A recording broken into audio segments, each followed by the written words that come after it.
जय जय शङ्कर हर हर शङ्कर जय जय शङ्कर हर हर शङ्कर जय जय शङ्कर हर हर शङ्कर जय जय शङ्कर हर குரு தெய்வத்தின் குரல் 5ஆம் பாகம். குருமூர்த்தியும் திருமூர்த்திகளும். முத்தொழில் புரிபவர் என்பதற்காக வழிபாடில்லை. தொடர்கிறது. பிரளயத்தின் போது அவன் நம்மை சம்ஹரித்து தன்னிடம் லயப்படுத்தி கொண்டு அந்த சிருஷ்டி வரை, அதாவது நீண்ட காலம் ஓய்வு தரத்தான் செய்கிறான். ஆனாலும் கூட பிரளயத்தை நினைத்து பயப்படத்தான் நம்முடைய அஞ்ஞான நிலையில் தோன்றுகிறதே தவிர அதற்காக வேண்டிக் கொண்டு அவனை நமஸ்காரம் பண்ணணும் என்று நிச்சயமாக தோன்றவில்லை. நெஞ்சில் கை வைத்து கொண்டு சொன்னால், நாம் இருக்கும் ஸ்திதியில் நம்மில் யாரும் சாவை விரும்பவில்லை. எனவே சாவை கொடுப்பவனாகவே ஒரு மூர்த்தி இருப்பதற்கு அவனை நாம் உபாசிக்க வேண்டியதில்லை. ஆனபடியால் குருர் தேவோ மகேஸ்வரக தஸ்மை ஸ்ரீ குரவே நமக என்றால் இங்கே சிரிக்கிறார் மகாபெரியவா. அடியோடு தப்பு. குருர் விஷ்ணுஹோ. இங்கேதான் இப்படி சொல்கிற போதுதான் மேல் பார்வையில் பக்தியுடன் நமஸ்காரம் செய்யலாம் மாதிரி தோன்றுகிறது. விஷ்ணுதான் நம்மை பரிபாலிப்பவர், காப்பாற்றுபவர் என்பதால் அவர் செய்கிற ரட்சணை காரியம் ரொம்ப நல்லதாக நம் மனசுக்கு ரொம்ப பிடித்ததாக இருக்கிறது. ஆகையால் அவரை உபாசிக்க வேண்டியதுதான். குருவானவர் விஷ்ணுவாக இருப்பாரானால் குருர் விஷ்ணுஹு தஸ்மை ஸ்ரீ குரவே நமக என்று அவருக்கு நிறைய நமஸ்காரம் பண்ண வேண்டியதுதான் என்று தோன்றுகிறது. மேலோடு பார்க்கும்போது இப்படி தோன்றுகிறது. கொஞ்சம் ஆழ்ந்து பார்த்தால் அபிப்பிராயம் மாறிப்போகிறது. விஷ்ணு பரிபாலன மூர்த்தி என்று பெயர் வைத்துக் கொண்டிருப்பதற்கட்டும், நடைமுறையில் நம் வாழ்க்கையில் அப்படி ஆஹா என்று நாம் சந்தோஷப்படும்படி அவர் பரிபாலிப்பதாக தெரிகிறதோ? அவர் காப்பாற்றுகிறார், நமக்கென்ன குறை என்று யாருக்காவது அவர் செய்ததற்காகவும் செய்கிறதற்காகவும் நன்றியோடு நமஸ்காரம் செய்ய வேண்டும் என்று தோன்றுகிறதோ? இவர்தானே பரிபாலன மூர்த்தி என்கிறார்கள். அதனால் இனிமேலாவது இன்ன சௌக்கியங்களை கொடுக்கட்டும் என்று இனிமேல் அவர் செய்ய வேண்டியதற்காகத்தான் அவரை நமஸ்கரிப்போமே ஒழிய இதுவரை செய்ததற்காகவோ இப்போது செய்கிறதற்காகவோ மனம் நிறைந்து பண்ண மாட்டோம். எல்லாருமே இப்படித்தான் இருக்கிறோம் என்று சொல்வதற்கில்லை. அப்படி நான் சொல்லியிருந்தால் சரியில்லை. ஆனால் மிகவும் பெரும்பாலானவர்கள் அப்படித்தான் இருக்கிறோம். எப்படியெல்லாம் நமக்கு அனுகிரகம் பண்ணி இருக்கிறான் என்று நிறைந்து இருக்கிறவர்கள் ரொம்ப குறைச்சல். நம்மை இப்படி வைச்சிருக்கானே, அதை கொடுக்கலையே, இதை கொடுக்கலையே என்று மூக்கால் அழுகிறவர்கள் தான் மெஜாரிட்டி. 51% மெஜாரிட்டி இல்லை, 90லிருந்து 99% மெஜாரிட்டி. இப்போது நன்றாக வைத்திருக்கிறான் என்று திருப்தியா இருப்பவர்களில் கூட ரொம்ப பேர் நாளைக்கும் அவனாக நன்றாக வைப்பான் என்று திருப்தியாக இருந்துவிட மாட்டார்கள். எதிர்கால தேவைகள், குறைபாடுகள் எதையாவது வைத்துக் கொண்டுதான் இருப்பார்கள். இப்போது இங்கே மகாவிஷ்ணு வந்து நின்று கொண்டு எல்லோரும் தங்களுக்கு என்னவாவது வேணுமானால் பெட்டிஷன் கொடுக்கலாம் என்று சொன்னால் நம்மில் ஒவ்வொருத்தரும் ஒரு பெரிய லிஸ்ட் வைத்திருப்போம். என்ன அர்த்தம்? பரிபாலன மூர்த்தி என்று பெயர் வைத்துக் கொண்டிருந்தாலும் அவர் அந்த காரியத்தை சரியாக பண்ணாததாகத்தான் நமக்கு உள்ளூர் அபிப்பிராயம் என்றே அர்த்தம். வாஸ்தவத்தில் அவர் பண்ணாமல் இல்லை. பிரம்மாவுக்கு சொன்னதை தான் இவருக்கும். நாம் கட்டிக்கொண்ட கர்ம மூட்டைக்காகத்தான் பிரம்மா ஜன்மா தருகிறாரே தவிர அவராக நம்மை கஷ்டப்படுத்த வேண்டும் என்று அப்படி செய்யவில்லை.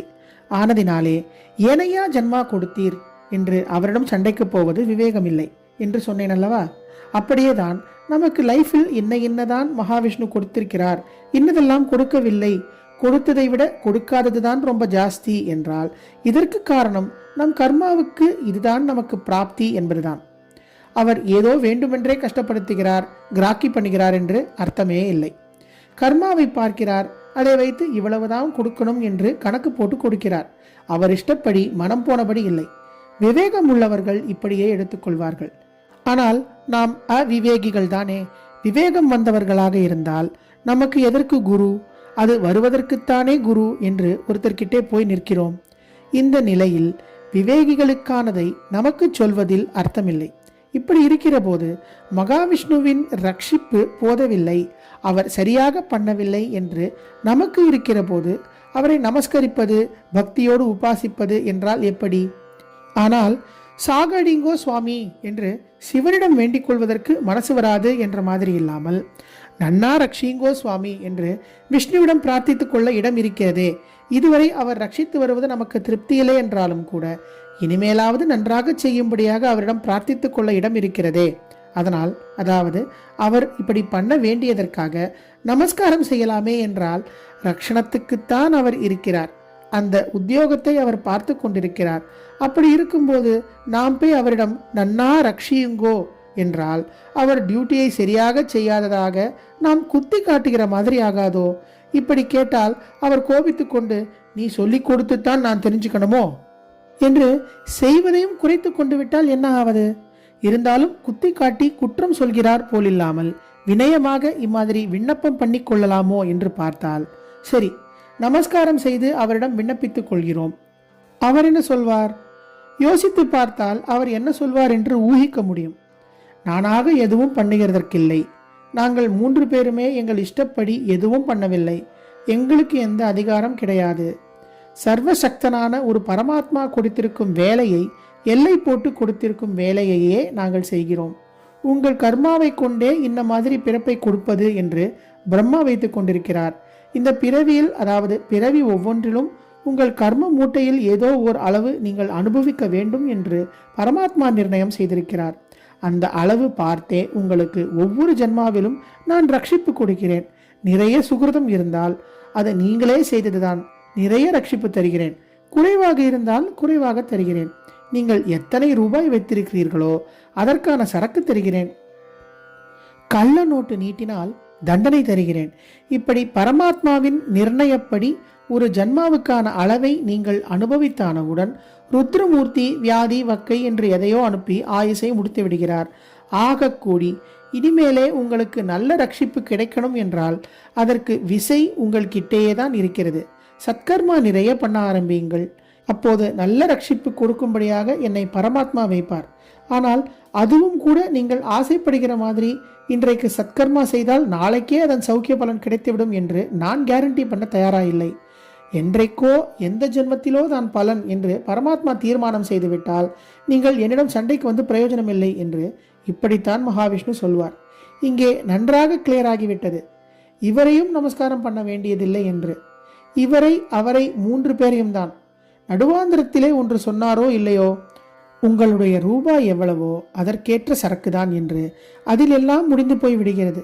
ரூபாய்க்கு சரியாக சரக்கு தரும் வியாபாரியை யாராவது நமஸ்காரம் பண்ணுகிறோமா? இங்கே மகாபெரியவா சிரிக்கிறார். நாம் பண்ணுவதை வைத்து இப்படி எப்படி பலன் என்று முடிவெடுப்பவன் எவனோ ஒருத்தன். இந்த 3 பேரும் இல்லை. பரமாத்மா என்கிறவன் சர்வசக்தனாக இருக்கிறவன். அவன் எடுத்த முடிவை இவர்களை கொண்டு அமல்படுத்துகிறான். இவர்கள் அவனிடமிருந்து பெற்ற சிருஷ்டி சக்தி, பரிபாலன சக்தி, சம்ஹார சக்தி ஆகியவற்றை கொண்டு தங்கள் டியூட்டியை செய்கிறார்கள். டியூட்டி செய்கிற ஆபீசர்களிடம் நாம் போய் இந்த பிரகாரம் பண்ணுங்கோ அந்த பிரகாரம் பண்ணுங்கோ என்று கேட்டு என்ன பிரயோஜனம்? ஒரு பக்கம் இது நமக்கு பயன் தராத வியர்த்தமான காரியம் என்பதோடு இன்னொரு பக்கம் ஆபீசர்களிடம் போய் தப்பான சலுகை கேட்டு லஞ்சம் கொடுக்கிற மாதிரியும் ஆகிறது. ஏற்கனவே பல தினசாக கர்மா பண்ணிவிட்டு பரமாத்மாவிடம் மாட்டிக்கொண்டு முழிப்பது போதாதென்று என் தீர்ப்பை மாற்றி சொல்லி என் சிப்பந்திகளுக்கே லஞ்சம் கொடுக்க பார்க்கிறாயா என்று வேறே பயப்படுவது போல், வேண்டாண்டாப்பா நமக்கு இந்த திரிமூர்த்தி நமஸ்காரம், இவர்களுக்கு நமஸ்காரம் பண்ணுவது என்ற அபிப்பிராயத்துக்கே ஒரு நமஸ்காரம் என்று மகாபெரியவா சிரிக்கிறார். ஆக பிரம்ம விஷ்ணு ருத்ரர்களுக்கு அவர்களாக ஏதோ செய்யக்கூடியவர்கள் என்னும் போதுதான் புராணாதிகளில் பல பேர் செய்திருப்பது போல நாமும் நமஸ்காரம் செய்வது உபாசிக்க இடம் இருக்கிறதே தவிர, அவர்களுக்கு மேலே ஒரு பரமாத்மா சிருஷ்டி ஸ்திதி சம்ஹாரம் என்று திட்டவட்டமாக அதிகார எல்லை போட்டு கொடுத்து அவர்கள் அதன்படியே ஆபீஸ் பண்ணுகிறார்கள் என்று வைத்து பார்க்கும்போது இடமில்லை. இவர்களுக்கு நமஸ்காரம் என்றால் அது மேலதிகாரியான பரமாத்மாவுக்கு அபசாரம் என்றாகி அவன் அதற்காகவும் வேறு வைத்து தீட்டுவதாகத்தான் ஆகும். இந்த 3 பேர் இப்படி 3 ஆபீஸ் பண்ணுவது மட்டுமில்லை, இதற்கான சக்தியை பரமாத்மாவிடமிருந்துதான் பெற்றிருப்பது மட்டுமில்லை, இவர்களுக்குள்ளே உட்கார்ந்திருக்கும் பரமாத்மாவுடன் இவர்கள் அப்படியே ஒன்றிப்போய் அவனாகவே இருந்து கொண்டு சர்வசக்தனான அவனைப் போல எதையும் செய்யக்கூடியவர்கள். கர்மாவை மன்னித்தும் மீறியும் கூட பரமாத்மா பண்ணுவது போல் அல்லது கர்மாப்படியே நடப்பதை நாம் அழாமல் மூஞ்சியை சுளிக்காமல் சாந்தமாக ஏற்றுக்கொள்ளும் பக்குவத்தை அவன் தருவது போல இவர்களும் தந்து விடுவார்கள் என்று வைத்துக் கொள்ளும் போதுதான் இவர்களை நமஸ்கரித்து உபாசிப்பதற்கு இடம் இருக்கிறது. எந்த தெய்வத்தையுமே இப்படி முழுமுதற் தெய்வத்தின் ஒரு தோற்றமாக கொண்டு, ஆனாலும் குறிப்பாக இந்த தோற்றத்தில் இது இந்த காரியத்துக்கு அதிகாரம் வகிக்கிறது, ஆனால் நாம் பூர்ணமாக மனசை இதனிடம் கரைத்து வேண்டிக் கொண்டால் அதுவும் மனசு கரைந்து தான் பரமாத்மாவிலே கரைந்து அந்த பரமாத்மாவினாலேயே நமக்கு நடக்கக்கூடிய எதையும் சாதித்து தந்துவிடும் என்று உபாசனை செய்வதுதான் முறை. ஜெய ஜெய சங்கர, ஹரஹர சங்கர, மகாபெரிவா சரணம். जय जय शङ्कर हर हर शङ्कर, जय जय शङ्कर हर हर शङ्कर, जय जय शङ्कर.